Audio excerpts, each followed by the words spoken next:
우리를 사랑하십니다. 우리를 절대 보호하십니다. 믿습니까? 예. 그 하나님의 사랑 속에 우리가 예배를 드립니다. 살리는 복음, 예, 히브리서 예수에서 19번째 하나님의 약속이라는 말씀을 증거하겠습니다. 우리 인간이 태어나서 스스로 이제 세상을 살아가면서 필요한 것이 무엇일까요? 신뢰입니다. 대인관계의 신뢰입니다. 지금 이 코로나 때문에 대인관계 신뢰를 무너뜨리고 있어요. 교인들의 신뢰를 무너뜨리고 있어요. 그것 때문에 지금 나오지 않고 있잖아요. 신뢰가 무너진 거예요. 우리는 이 가장 기초적인 신뢰 관계가 어디서 이루어질까요? 가정이죠. 부부 간의 신뢰, 부모와 자녀 간의 신뢰. 좀 더 넓힌다고 하면 사회 공동체의 신뢰. 대한민국 사람들은 믿을만 하더라. 좀 더 우리 교회는 바로 예수 그리스도의 몸된 교회로서의 공동체. 그 가운데서 믿는 사람들은 서로 신뢰한다고 하는 사실이 얼마나 중요한지 모릅니다. 왜 우리가 서로 신뢰할 수밖에 없을까요? 우리가 믿는 하나님, 그 하나님은 우리에게 말씀으로 신뢰하도록 하시고 계십니다. 하나님이 가라사대 하나님이 말씀하시기를 하고 우리에게 하나님의 말씀은 일방적으로 선포하신 것이 성경입니다. 그럼에도 불구하고 그 선포는 우리의 구원을 위한 하나님의 말씀이죠. 우리가 말씀을 믿는다고 하는 것은 말씀 속에 하나님을 전적으로 신뢰하기 때문에 그 말씀을 믿어요. 왜? 그 말씀은 우리에게 죄에서의 구원이기 때문에. 죄에서의 구원 받는 것보다 더 기쁜 소식은 없어요. 성경은 그래서 뭐라고 합니까? 디모데후서 3장 14절로 17절에 그러나 너는 배우고 확신한 일에 거하라. 내가 네게서 배운 것을 알며 또 내가 어려서부터 성경을 알았나니 성경은 능히 너로 하여금 그리스도 예수 안에 믿음으로 말미암아 구원에 이르게 하는 지혜가 있게 하느니라. 모든 성경은 하나님의 감동으로 된 것으로 교훈과 책망과 바르게 함과 의로 교육하기에 유익하니 이는 하나님의 사람으로 온전케 하며, 온전케 한다는 사실이요 대단한 말씀입니다. 온전케 한다는 것은 예수 그리스도예요. 어디를 봐요? 네. 온전케 하신다고 하는 것은 예수 그리스도 형상화의 성취를 말합니다. 대단하죠. 예수님과 같이 된다는 거예요. 믿습니까? 이것이 성경이에요. 온전케 되며 모든 선한 일을 행하기 온전케 하시는 말씀하고 있습니다. 그래서 이 구원의 말씀으로 주신 이 성경, 특별히 히브리서에서 오늘 하나님의 어떤 말씀을 하고 있느냐면 약속에 관한 말씀을 하고 있어요. 하나님이 우리 인간에게 약속하셨다. 누구에게? 믿음의 조상 아브라함에게 약속하신 것입니다. 그래서 오늘 13절로 15절 다시 같이 한번 읽겠습니다. 읽읍시다.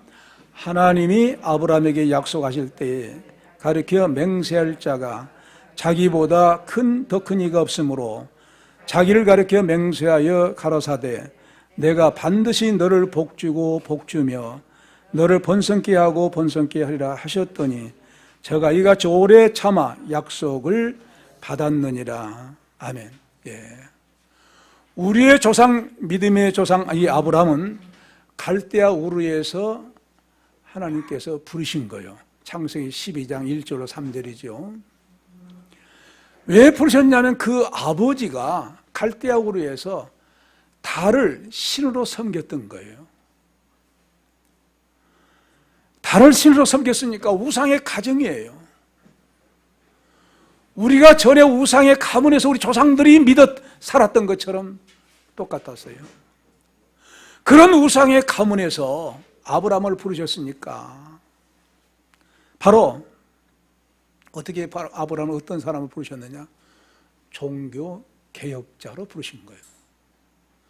우상 종교 문화에서 새로운 삶의 종교, 여호와의 종교, 하나님 믿는 종교로 종교 개혁자로 그를 부르신 거예요.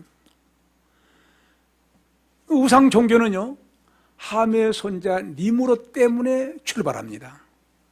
니무롯이 뭐라고 합니까? 우리가 성과 대를 쌓아 하늘에 닿게 하여 우리 이름을 내고 흩어지지 말자. 그런데 그 하늘에 닿게 하여 그 말은요, 다른 또 의미가 있습니다. 우리가 통치자가 되어, 그런 말입니다. 그러므로 하나님을 보통 반역한 것이 아니고, 마치 이사야 14장에 우리가 높은 데 올라 높은 자와 비교하리라, 사탄이 타락하는 그 말을 다시 반복해서 한 것과 같은 동일한 말을 한 거예요. 지가 통치자가 되겠다는 거예요. 그냥 우리 흩어지지 말자. 이 말씀을 기점으로, 이 사건을 기점으로 이 세상에 무엇이 퍼지게 되느냐? 우상 종교와 문화가 퍼져나가게 되었습니다. 각국에, 헬라는 헬라대로, 로마는 로마대로, 아시아는 아시아대로, 아프리카는 아프리카대로 우상 종교와 그리고 그 문화가 퍼져나간 거예요.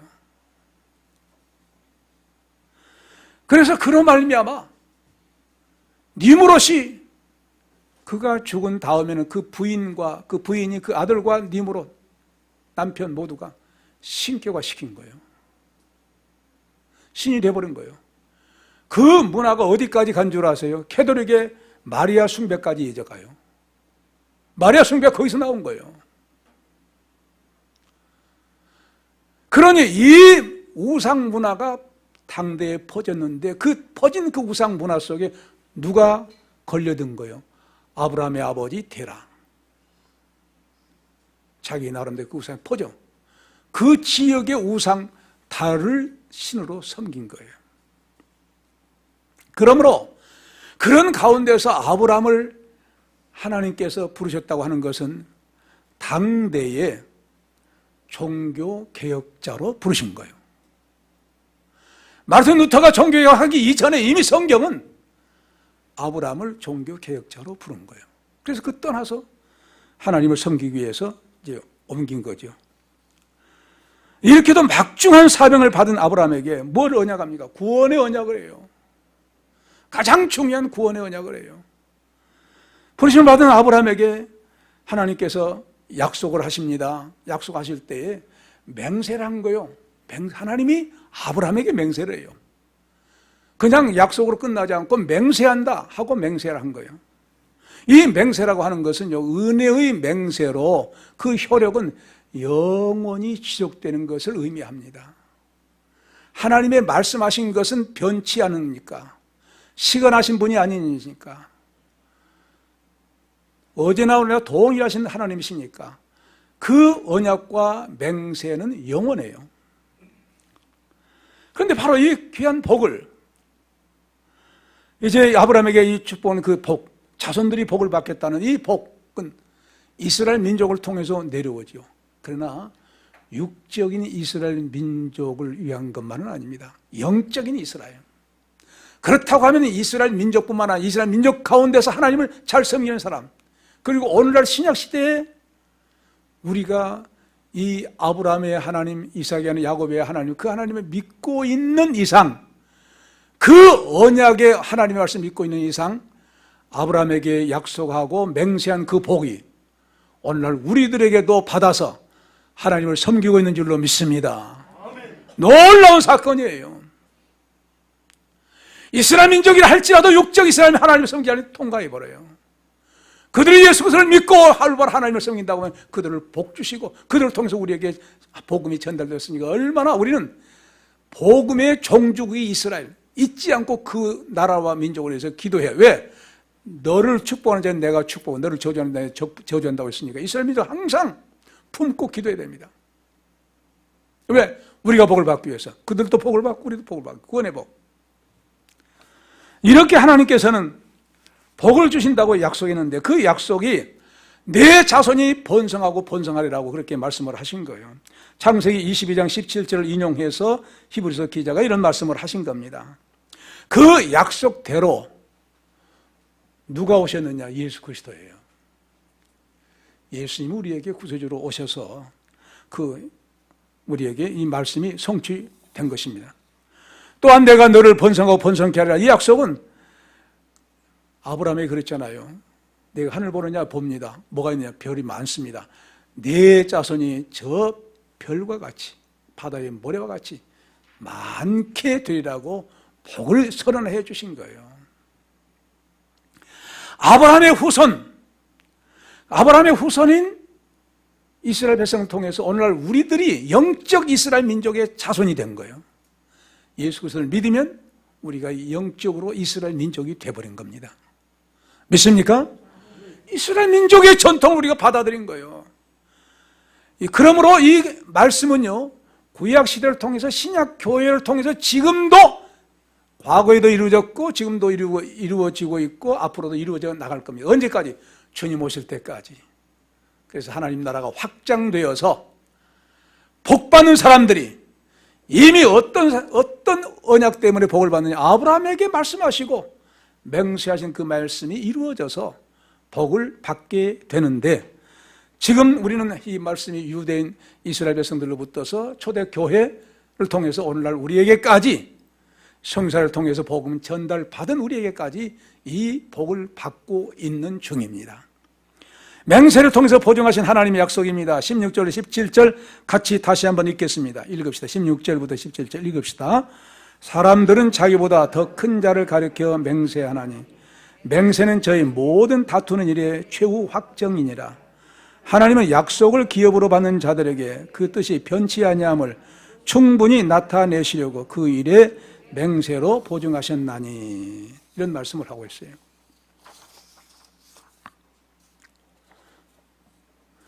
하나님께서 하나님이 아브라함에게 하신 말씀, 그 자손들이 하신 말씀이 내 하나님 말씀이 신실하다, 틀림없다 하는 이 말씀을 확실하게 하기 위해서 보증을 하셨다는 거예요. 여러분, 빚 보증하면 그 사람이 못 갚을 때 갚아야 됩니다. 책임을 져야 됩니다. 보증 무서운 거예요. 보증 안 서주잖아요. 자문이 뭐라서 함부로 보증 서지 말라는 거예요. 왜? 침대를 날아가게 하니까. 그런데 그 보증을 하나님이 쓰신다는 거예요. 하나님 쓰시겠다는 거예요. 그래서 우리가 미국 사람들은 대통령 취임식 할 때 성경에 손 얹고, 자기들 조상 때부터 내려온 성경에 손 얹고 맹세를 합니다. 하나님 앞에 서약을 합니다. 자, 우리나라 사람들은 대개 어떻게 맹세를 합니까? 하늘을 두고 맹세한다고 그렇게 말하죠. 하늘을 두고 맹세한다. 어떤 못된 사람들은 뭐 바다 두고 맹세한다. 이상한 소리를 해요. 그런데 이스라엘 백성들은 사시고 참되신 여호와 하나님의 이름으로 맹세하노니 하고 맹세를 합니다. 살아계신 하나님 앞에 맹세를 한 거예요. 그러면 이런 경우에 맹세한 사람은 누구 앞에 맹세합니까? 자기보다 높은 분, 하나님께 맹세를 한 거예요. 그런데 하나님께서 아브라함에게 언약하시면서 맹세한다고 하신 거예요. 높으신 분이 피조물 아브라함에게 믿음의 조상으로 부르셔서 내가 네게 맹세하노니 너와 네 자손들이 번성하고 번성할 것이다. 이 언약을 맹세하면서 하신 거예요. 그러면 바로 이런 경우에 하나님은 신실하시고 또 확실하시고 그런 권위가 있는 그런 하나님이시기 때문에 더 이상 권위자가 없잖아요. 그 가장 높으시고 권위가 있으신 하나님께서 맹세하신 이유가 무엇이냐? 맹세는 어떤 다투는 일에 이제 일을 정지시켜요. 그만해. 그 맹세함으로써 의심스러운 일이 이제 믿게 됩니다. 불확실한 일이 확실하게 되고. 그래서 모든 게 끝난 거예요. 맹세하고 말한 것은 확실하다. 더 이상의 여부가 없는 거예요. 그런데 만일 맹세를 하고 맹세를 지키지 아니하는 경우는 어떻게 되느냐? 생명을 내놓아야 돼요. 이게 맹세입니다. 생명을 건 것이 맹세예요.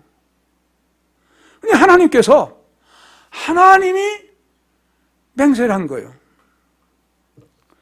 하나님이 맹세를 했다. 그리고 보증을 하신 거예요. 그러므로 이 하나님이 맹세하고 이 보증하신 것은요, 보증의 의미가 무엇이냐? 바로 하나님께서 맹세하시고 너에게 네 자손에게 복을 주시는데 하나님 맹세한다. 뭘 보증으로 삼고? 하나님께서는 약속의 기업을 받는 사람들에게 예수 그리스도의 십자가상의 보혈, 십자가상의 죽으심과 대속의 역사를 통해서, 이것을 통해, 십자가의 죽으심을 통해, 부활을 통해 너희들에게 확실히 보증한다. 그럼 이 보증을 위해서 하나님은 어떻게까지 하신 거예요? 자기 독생자 아들을 희생제물로 내놓으면서 보증하신 거 믿습니까? 이런 보증을 우리에게, 아브라함과 그 자손 믿는 사람들에게 하신 거예요. 이보다 더 큰 보증, 더 확실한 보증 있어요? 없어요? 없어요.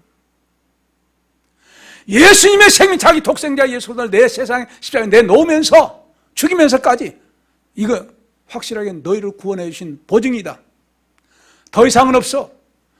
너희를 위해서 죽으셨고 부활하셨으니까 이상 더 이상 없는 확실한 보증, 십자가의 보증, 부활의 보증.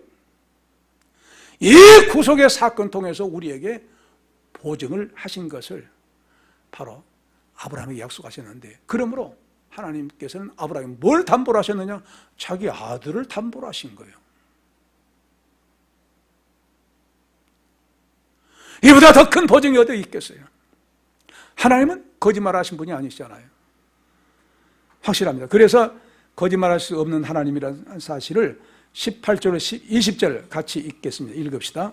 이는 하나님이 거짓말하실 수 없는 이 두 가지 변치 못할 사실을 인하여 앞에 있는 소망을 얻으려고 피하여 가는 우리로 큰 안위를 받게 하려 하심이라.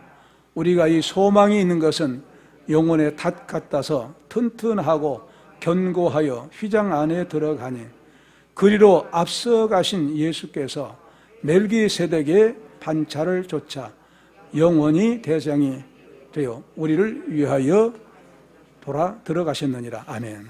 예. 오늘 이 말씀 가운데 이는 하고 이렇게 말씀을 해요. 이건 바로 앞에 있는 말씀을 이제 설명하기 위해서 말씀을 하는 것입니다. 그런데 이제 하나님께서는 진실하신 분이기 때문에 자기 진실하다는 것을 전제로 하고 말씀을 하시죠. 그래서 하나님의 속성을 먼저 말씀합니다. 약속과 맹세를 드린 분이 아니시란 거예요. 변함없이 그 말씀 지키시는 하나님이시란 거예요. 그러므로 이 약속은 그냥 한 것이 아니고 행위로서 보여준 거예요. 그러니까 말로만 한 것이 아니라 그 말씀이 이루어지는 행위로서, 예수 그리스도 행위로서 보여준 거예요. 그러면서 바로 이 소망을, 왜 우리가 이 말씀을 소망할 수 있게 되느냐, 무엇으로 이 소망을 우리가 갖고 있냐, 살고 있느냐. 이 소망은 두 가지입니다. 현재의 소망은 무엇이냐 하면 하나님이 내주하신 역사를 통해서 확실하게 소망하고 있어요. 내가 너희 안에, 너희가 내 안에. 그러므로 나와 여러분들은 예수를 믿는 때에 성령이 내 안에 들어와 계신 줄로 믿습니다. 요한복음 15장 5절 7절 저가 내 안에 내가 저 안에. 자 보세요. 우리가 봄에 쥐보름 하잖아요. 보름이 되면 막 돌리잖아요. 이렇게 불을 조그마한 깡통에다가 이제 숯 같은 걸 넣고 돌리면, 돌릴 때에 이거 빠져나가려고요? 안 빠져나가려고 그래요? 빠져나가려고. 우리가 붙잡는 것은 빠져나갑니다. 우리는 할 수가 없다는 거예요. 그런데 저가 내 안에, 내가 제 안에 뭐요? 예수님의 손 안에 들어간 거예요. 코로나, 환란, 어떤 어려움도 주 안에 있으면 흔들려 안 흔들려요? 안에 있어. 밖에 잡을 때 이건 떨어져 나갈 수가 있지만 내 안에, 주님 안에 딱 들어가 있어요. 그래서 오늘 이 말씀 뭐라고 합니까? 영은 그래서 현재 주님 안에 살고 있는 그 자체가 바로 하나님께서 나를 보증하시고, 주님은 내 안에, 나는 주님 안에 있는 이 소망 가지고 현재 살고 있는 줄을 믿습니다. 그 다음에 미래 소망이 있어요. 무엇이냐? 로마서 8장 29절로 30절이에요. 하나님이 미리 아신 자들로 부르시고 부르신 자들을 의롭다 하시고 의롭다 하신 자들을 뭐라 하면 영화롭게 하셨느냐고 그랬어요. 이건 놀랍게 구원의 서정을 얘기한 거예요. 우리를 거듭나게 할 때 부르셨죠. 미리 정하신 자들을 부르시고 미리 예정하시다. 창세 전에, 에베소 1장 3 창세 전에 그래서 당시 내가 너희를 택하시고 택정한 자들 때를 따라 부르셨어요. 부르실 때는 믿는 믿음을 가진 때는 다르죠. 나는 어릴 때부터 태안에서부터 어떤 사람은 몇 살 때부터 늦게 다르지만 부르실 때에 이미 하나님의 백성으로 부르셨을 때 부르신 자들을 이제 믿게 하시고 의롭다 하시고 의롭다 하신 자를 점점 예수님을 닮아가는 생활을 통해서 마지막에 우리가 하늘나라에 가게 될 때는 영화가 된다는 거예요. 예수님의 부활체의 영광체처럼 바꿔진다는 거예요. 그래서 하나님 앞에 따라서 영원히 가서 영광을 돌리며 살게 되는 이 놀라운 미래의 영광 참여하게 된다는 이 사실 우리에게 소망하게 된 줄로 믿습니다. 이런 소망 속에 살고 있어요. 그러면서 또 뭐라 합니까? 영혼의 탓 같아서 그래서 한 그림을 하나 빼어나왔어요. 이거 뭡니까? 배가 포구 안에 들어왔을 때 딱 줄을 내려서 이 탓을 딱 내리잖아요. 배를 보니까 어떤 해변에 있는 그 해안가는 아주 잘 지났어요. 태풍이 불어도 전혀 그 안에 배가 딱 들어요. 그 안에 배가 있는데 또 이 닻을 딱 내려놨어요. 그 배가 바람이 불어도 어디로 도망가겠습니까? 도망 못 가죠. 영혼의 탓 같아서 한 말은 흔들림 없이 우리는 누구 배 안에 있다? 예수 그리스도의 신령한 노아의 방주처럼 구원의 배 안에 있는 줄로 믿습니다. 그러므로 흔들리지 않는다는 거예요. 환란이 와도 풍파가 와도 어떤 유행병이 온다 할지라도 하나님의 놀라운 품 안에 있는 사람들에게 뭐가 된다는 거예요? 피난처가 되신 주님이신 줄로 믿습니다. 피난처 되신 주님이시에요. 그게 소망이에요. 그러므로 우리는 바로 예수 그리스도께서 지금 내 안에 계시고 그럼 뭐요? 옛날에는 성막에서 성전인데 예수님이 뭐라고 하세요? 성전을 헐라 내가 3일 만에 짓겠다. 그럼 누가 성전이란 거예요? 예수님 성전. 모든 구약의 성막이나 성전 제사 제도는 예수님을 가리킨 거예요. 예수님이 희생 십자가의 죽으심을 통해서 구원받는다는 사실을 가르쳐 준 거예요. 주님 오셔서 십자가에 죽으셨으니까 이제 필요가 없는 거예요. 그 성전이 무너진 거예요. 근데 주님 또 뭐랍니까? 사도 바울은 이제는 우리 보고 뭐랍니까? 너희 안에 성령이 계신 줄 알지 못하느냐? 고린도전서 3장 16절, 6장 19절 성전이라는 거예요. 성전 안에 성전이면 누가 계세요? 우리 성전 안에 들어갔으면 우리는 누구와 함께 누구로 인해서 성전에 들어간 겁니까? 예수 그리스도. 그런데 예수님은 어떤 분이에요? 대제사장 멜기세덱의 반차를 따라서 멜기세덱의 계통을 따라서 예수님은 대제사장으로 십자가에 죽으시고 부활하셔서 이제 지성소 하늘나라 성소에 들어가셨다. 들어가셔서 그분이 하는 일이 무엇이냐? 우리를 위해서 로마서 8장 24절에요. 그리스도 예수님 그런 하나님 우편에 계신 자 우리를 위하여 간구하시는 자 아니라 계속 중보기도 나와 여러분들이 구원에서 이탈하지 않고 복을 받고 살도록 건강하도록 범사에 하나님의 놀라운 복을 향유할 수 있도록 중보기도 하고 계신 줄로 믿습니다. 그러므로 우리 주님이 그렇게 보증이 되셔서요. 하나님 아버지께서는 예수 그리스도를 보내어서 그렇게까지 희생 제물 되게 하시고 부활성 전하신 다음에 지성소에 들어가서 계속 우리에게 위해서 중보기도 대제사장으로 중보기도 해요. 우리도 함께 그 성전 안에서 내 마음 성전 안에서 주님 앞에 기도하죠. 그러면 주님과 교통을 합니다. 그렇다고 하면 이 말씀을 통해서 사도 이제 아브라함에게 어떤 말씀을 하신 거예요? 신명기 7장 13절 인용해서 내가 반드시 너를 복주고 복주며 너를 번성케 하고 번성케 하리라. 이 말씀이 구약에서부터 예수 그리스도로 말미암아 신약의 오순절 성령 강림으로 우리에게까지 복음이 증거되어서 지금 우리가 그 복을 받고 있는 줄로 믿습니다. 이 복이 언제까지 가느냐? 우리가 하나님 나라에 하나님께서 우리를 부르실 때에는 우리가 영화롭게 되어서, 흠과 점이 없는 영화롭게 되어서 시간과 공간을 초월해서 하나님 나라의 직통으로 들어가게 되어서 우리 하나님과 함께 영원히 영광을 누리게 되는 이 복을 받게 되는 이 은혜를 하나님이 아브라함을 통해서 오늘 우리에게 약속하신 줄로 믿습니다. 이 복을 포기하지 않고 영원히 받게 되는, 영광에 들어가게 되는 하나님의 모든 아버지 복된 성도들 되시기 바랍니다. 기도합시다.